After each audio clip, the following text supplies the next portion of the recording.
নমস্কার। আর পৌড়ে হেসেল নিয়ে আমি আবার চলে এসেছি আপনাদের কাছে। আজ আপনাদের সামনে আমি নিয়ে এসেছি একটি শীতকালীন রেসিপি। আজ তৈরি করে দেখাবো আট পৌড়ে হেসেলে মেথি আলুর দম। আলুর দম তো আপনারা অনেক খেয়েছেন, মেথি আলুর দম খেয়েছেন কি?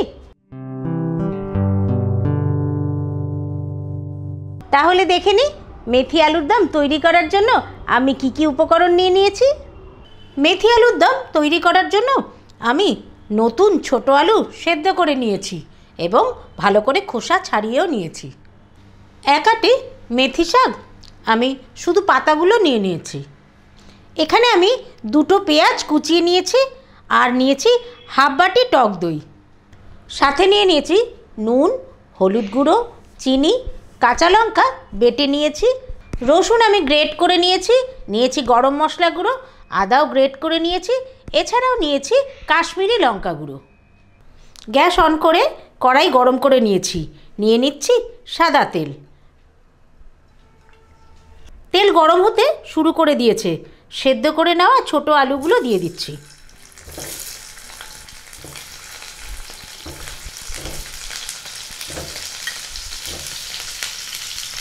পরিমাণ মতন হলুদ গুঁড়ো নিয়ে নিচ্ছি নুন, এছাড়াও একটু রঙের জন্য নিয়ে নিচ্ছি কাশ্মীরি লঙ্কা গুঁড়ো। আলুগুলো একটু লাল করে ভেজে নেব।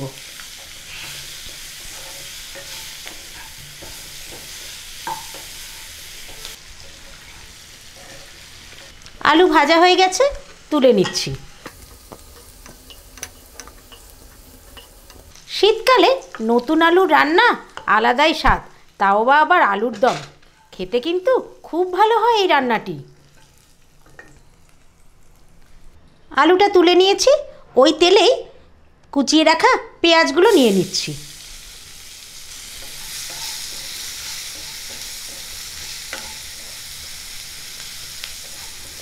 পেঁয়াজগুলো বেশ লাল করে ভেজে নেব।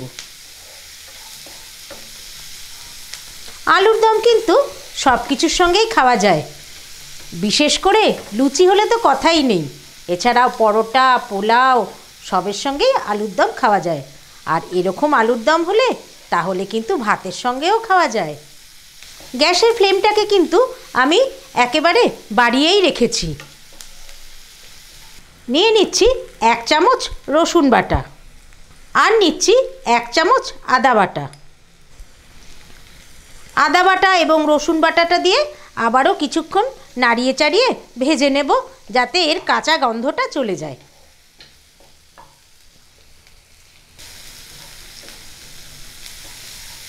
ভালো করে ভাজা ভাজা করে আমি মেথি শাকটা দিয়ে দিচ্ছি। মেথি শাক কিন্তু আমি ভালো করে ধুয়ে নিয়েছি।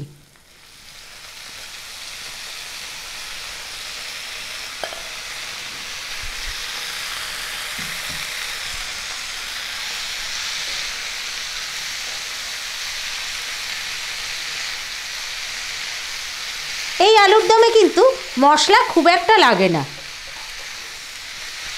আর আপনারা চাইলে নিরামিষ দিনেও পেঁয়াজ রসুন ছাড়া শুধু আদা বাটা দিয়েই করতে পারেন।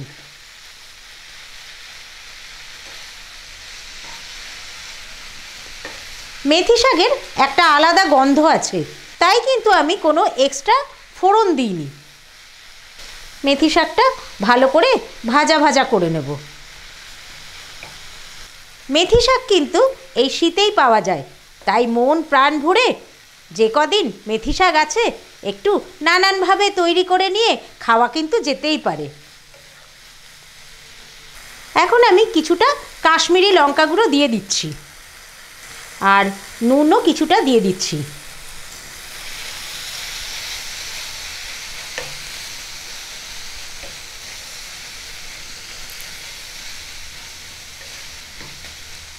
এই রান্নায় কিন্তু খুব বেশি তেল লাগে না, আর তেল খাওয়াটা কিন্তু মোটেই স্বাস্থ্যসম্মত নয়, তাই পরিমাণ মতন তেল দিয়ে রান্না করাটাই কিন্তু স্বাস্থ্যের পক্ষে ভালো।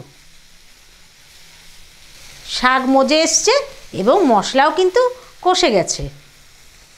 এখন আমি টক দইটা দিয়ে দেব।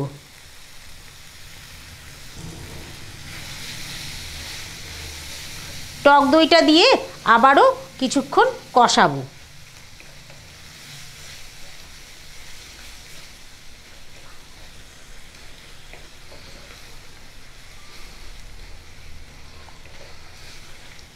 এখন আমি কাঁচা লঙ্কা বাটাটা দিয়ে দিচ্ছি। আমি এখানে 1 চামচ কাঁচা লঙ্কা বাটা দিচ্ছি। কাঁচা লঙ্কা বাটাটা আমি কিন্তু একটু দেরিতেই দিয়েছি, তার কারণ কাঁচা লঙ্কার একটা সুন্দর গন্ধ আছে, সেটা কিন্তু খাওয়ার সময় আমরা বুঝতে পারবো।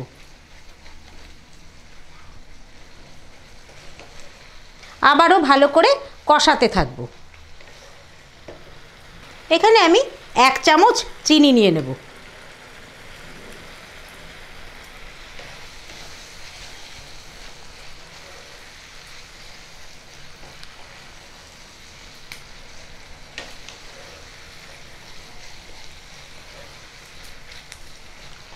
জলটা টেনে এসেছে, মেথি শাক নরম হয়ে গেছে, আর মশলাও কিন্তু কষে গেছে। এখন আমি সেদ্ধ করে ভেজে নেওয়া ছোট আলুগুলো দিয়ে দিচ্ছি।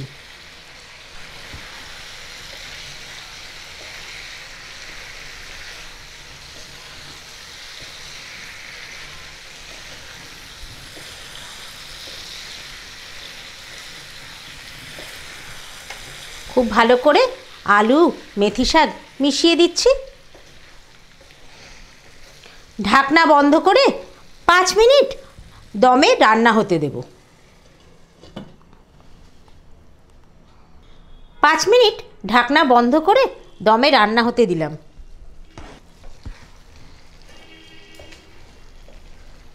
একদম শেষ পর্যায়ে এসে গেছি। অপূর্ব গন্ধ বেরিয়েছে কিন্তু। ওপর থেকে একটু গরম মশলা গুঁড়ো ছড়িয়ে ঢাকনা বন্ধ করে আবারও মিনিট 5 রাখবো। গ্যাসটা কিন্তু আমি অফ করে দিলাম। 5 মিনিট পরে ঢাকনা খুলে আরেকবার একটু নাড়িয়ে দিচ্ছি।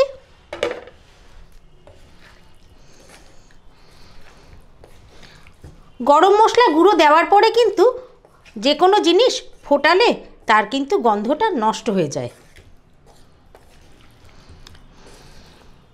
তৈরি হয়ে গেছে মেথি আলুর দম। পরিবেশন করে দেব। অপূর্ব হয়েছে। তৈরি হয়ে গেছে মেথি আলুর দম। কেমন লাগলো অবশ্যই কমেন্ট করে জানাবেন, আর ভালো লাগলে সবার আগে লাইক করবেন, আর আত্মীয় স্বজন বন্ধু বান্ধবদের মধ্যে শেয়ার করে দেবেন। যারা এখনও সাবস্ক্রাইব করেননি আটপৌরে হেসেলের অন্যান্য রান্না দেখতে তাড়াতাড়ি সাবস্ক্রাইব করে নিন, আর আমার ফেসবুক পেজ আটপৌরে হেসেল ফলো করবেন। তাহলে আজ বিদায় নিচ্ছি। আবার দেখা হবে আপনাদের সঙ্গে অন্য দিন অন্য রান্না নিয়ে। নমস্কার।